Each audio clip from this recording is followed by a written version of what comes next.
BBC Tamil News. டிபிசியின் தலைப்பு செய்திகள். கலாநிதி பட்டம் தொடர்பான சர்ச்சை தீவிரமடைந்ததை அடுத்து பாராளுமன்ற சபாநாயகர் அசோக சபுமல் ரன்வல தனது பதவியை ராஜினாமா செய்தார். தேசிய மக்கள் சக்தி அரசாங்கத்தில் எந்த பொறுப்பை வகிப்பவராக இருந்தாலும் தகுதி தராதரம் பார்க்காமல் நடவடிக்கை எடுக்கப்படும் என ஜனாதிபதி தெரிவித்துள்ளார்.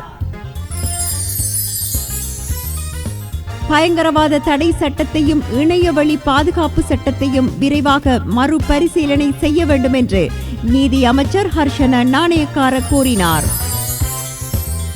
ஜனாதிபதி அனுரகுமார திசாநாயக்க டிசம்பர் 15 முதல் 17 வரை இந்தியாவுக்கான உத்தியோகபூர்வ விஜயத்தினை மேற்கொள்கிறார். சீனாவால் நிர்மாணிக்கப்பட்டு வரும் கொழும்பு துறைமுக நகரத்துக்கான பொருளாதார ஆணைக்குழுவிற்கு ஜனாதிபதி திசாநாயக்க புதிய உறுப்பினர்களை நியமித்தார். அவை டிபிசியின் தலைப்பு செய்திகள்.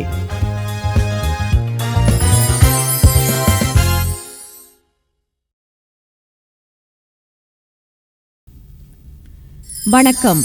டிபிசியின் மாலை தமிழ் செய்திகள். இனி விரிவான செய்திகள். கலாநிதி பட்டம் தொடர்பான சர்ச்சை தீவிரமடைந்ததை அடுத்து பாராளுமன்ற சபாநாயகர் அசோக சபுமல் ரன்வல இன்று மாலை தனது பதவியை ராஜினாமா செய்துள்ளார்.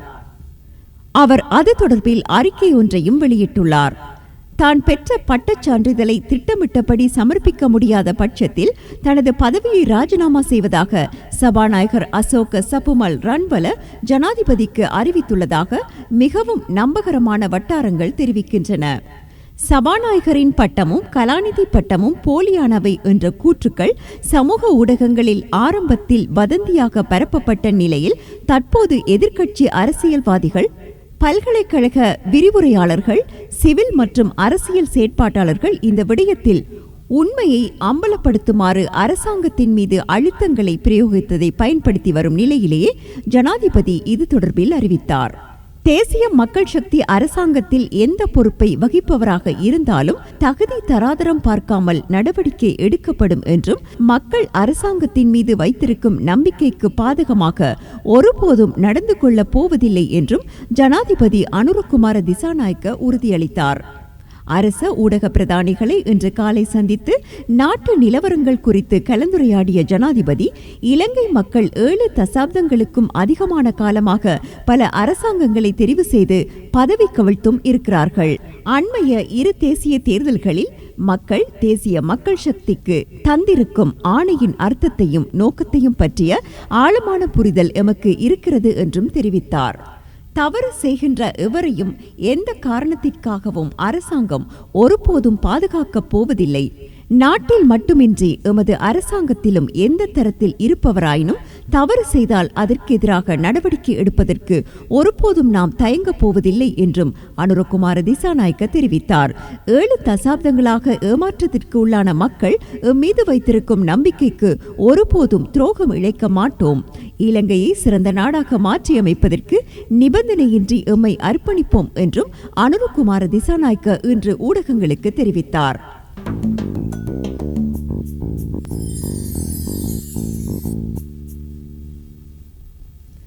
கலாநிதி பட்டம் தொடர்பான சர்ச்சையை அடுத்து சபாநாயகர் அசோக சபுமல் ரன்வலவிற்கு எதிராக பாராளுமன்றத்தில் நம்பிக்கையில்லா பிரேரணையை கொண்டு வருவதற்கான நடவடிக்கைகளை ஐக்கிய மக்கள் சக்தி ஆரம்பித்தது. நம்பிக்கையில்லா பிரேரணையில் பாராளுமன்ற உறுப்பினர்களின் கையொப்பங்களை பெறும் நடவடிக்கையை எதிர்க்கட்சி தலைவர் சஜித் பிரேமதாச இன்று ஆரம்பித்து வைத்தார். இந்த நம்பிக்கையில்லா பிரேரணையில் பிரேமதாசவுடன் ஐக்கிய மக்கள் சக்தியின் பாராளுமன்ற உறுப்பினர்கள் ரஞ்சித் மத்தும பண்டார, எதிர்க்கட்சி பிரதம கொரடா கயந்த கருணா திலக்க, ஜேசி அலவத்துவல, அஜித் பெரேரா, சஜித் சஞ்சய பெரேரா, சதுர கலபதி, ஹர்ஷன ராஜகருணா ஆகியோர் கைச்சாத்திட்டனர். கலாநிதி பட்டம் தொடர்பான சர்ச்சை தீவிரமடைந்ததை அடுத்து பாராளுமன்ற சபாநாயகர் அசோக சபுமல் ரன்வல இன்று மாலை தனது பதவியை ராஜினாமா செய்திருக்கிறார். இந்த விடயம் தொடர்பில் அவர் அறிக்கையொன்றையும் வெளியிட்டுள்ளமை குறிப்பிடத்தக்கது. பயங்கரவாத தடுப்பு சட்டத்தையும் இணையவழி பாதுகாப்பு சட்டத்தையும் விரைவாக மறுபரிசீலனை செய்ய வேண்டும் என தான் நம்புவதாக, அதற்கான பணிகள் ஆரம்பிக்கப்பட்டுள்ளதாகவும் நீதி அமைச்சர் ஹர்ஷன நாணயக்கார தெரிவித்தார். கொழும்பில் நடைபெற்ற மாநாடு ஒன்றில் இதனை கூறிய நாணயக்கார, பாராளுமன்றத்தில் ஏற்கனவே சமர்ப்பிக்கப்பட்டிருக்கும் சுமார் 20 சட்ட மூலங்களையும் மறுபரிசீலனை செய்ய திட்டமிட்டுள்ளதாகவும் கூறினார். சட்டத்தை நடைமுறைப்படுத்தும் முறைமையின் மீது நம்பிக்கையை கட்டியெழுப்புவது அரசாங்கத்திற்கு பெரும் சவாலாக இருக்கிறது. இது இலகுவான காரியம் அல்ல. சட்டத்தை நடைமுறைப்படுத்தும் நிறுவனங்கள் விரிவாக்கப்பட வேண்டும். மக்களின் பிரம்மாண்டமான ஆணை எங்களுக்கு கிடைத்திருக்கிறது என்பதற்காக தன்னிச்சையாக தீர்மானங்களை நாம் எடுக்கப் போவதில்லை. சகல தரப்பினருடனும் கலந்துரையாடியே நாம் தீர்மானங்களை எடுப்போம் என்றும் நீதி அமைச்சர் தெரிவித்தார்.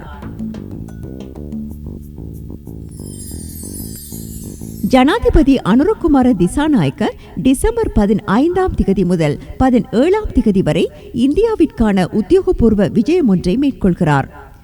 இலங்கையில் அண்மையில் நடைபெற்று முடிந்த ஜனாதிபதி மற்றும் பாராளுமன்ற தேர்தல்களின் பின்னர் ஜனாதிபதி அனுரகுமார திசாநாயக்க இந்தியாவிற்கு மேற்கொள்ளும் முதலாவது இருதரப்பு விஜயம் இதுவாகும்.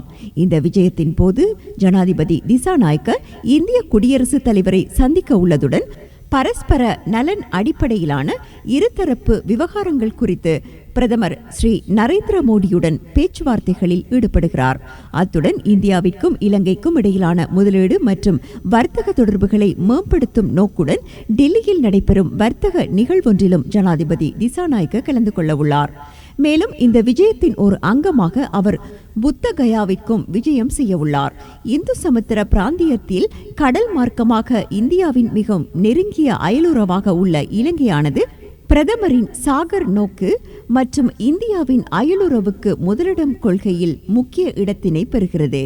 ஜனாதிபதி திசாநாயக்கவின் இந்த விஜயமானது இரு நாடுகளுக்கும் இடையில் பரஸ்பர நலன்கள் மற்றும் பன்முகத்தன்மை ஆகியவற்றின் அடிப்படையிலான ஒத்துழைப்பினை மேலும் வலுவாக்கும் என்றும் எதிர்பார்க்கப்படுகிறது.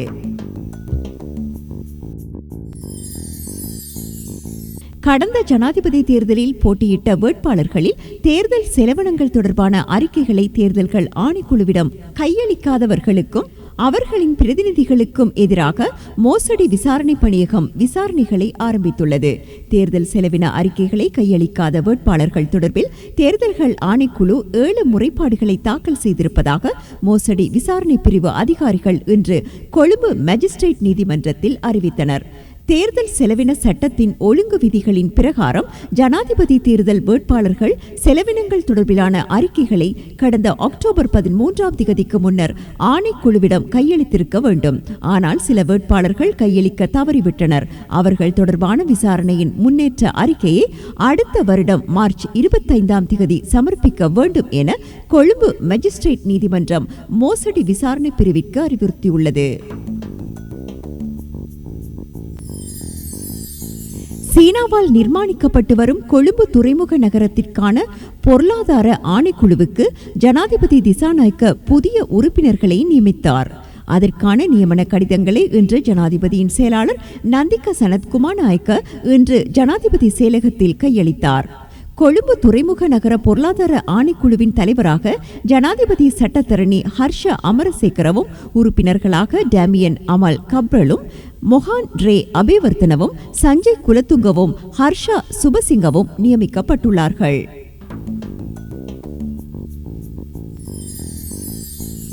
பாராளுமன்ற இணையதளத்தில் நீதி அமைச்சர் ஹர்ஷன நாணயக்காரவின் பெயரின் முன்னால் இருந்த கலாநிதி பட்டம் அகற்றப்பட்டது தொடர்பான விளக்கமளித்திருக்கும் பாராளுமன்ற ஊடக பிரிவு, நீதி அமைச்சரின் பெயரின் முன்னால் கலாநிதி என்ற சொல் முன்னர் தவறுதலாக சேர்க்கப்பட்டிருந்ததாகவும் அது தற்போது திருத்தப்பட்டுள்ளது என்றும் கூறியுள்ளது. இது தொடர்பான ஊடக அறிக்கை ஒன்றை வெளியிட்டிருக்கும் பாராளுமன்ற ஊடக பிரிவு, நீதியமைச்சர் நாணயக்கார பாராளுமன்றத்திற்கு வழங்கிய தனது சுய விபரத்தில் கலாநிதி என்பது இருக்கவில்லை என்று தெரிவித்துள்ளது. அது தவறுதலாகவே சேர்க்கப்பட்டிருக்கிறது என்றும் அமைச்சருக்கு இதனால் ஏற்பட்ட அசௌகரியத்திற்காக அவரிடம் வருத்தம் தெரிவித்துக் கொள்வதாகவும் பாராளுமன்ற ஊடக பிரிவு தெரிவித்துள்ளது. சரியான பரிசீலனையின் பின்னர் பாராளுமன்ற உறுப்பினர்களின் சுய விவரங்கள் பாராளுமன்ற இணையதளத்தில் முறையாக தரவேற்றம் செய்யப்படுவதற்கு நடவடிக்கை எடுப்பதாகவும் பாராளுமன்ற ஊடக பிரிவு மேலும் தெரிவிக்கின்றது. இத்துடன் டிபிசியின் இன்றைய நாளுக்கான தமிழ் மாலை செய்திகள் நிறைவடைகின்றன. எமது அடுத்த செய்திகளை நாளை காலை எதிர்பாருங்கள். வணக்கம்.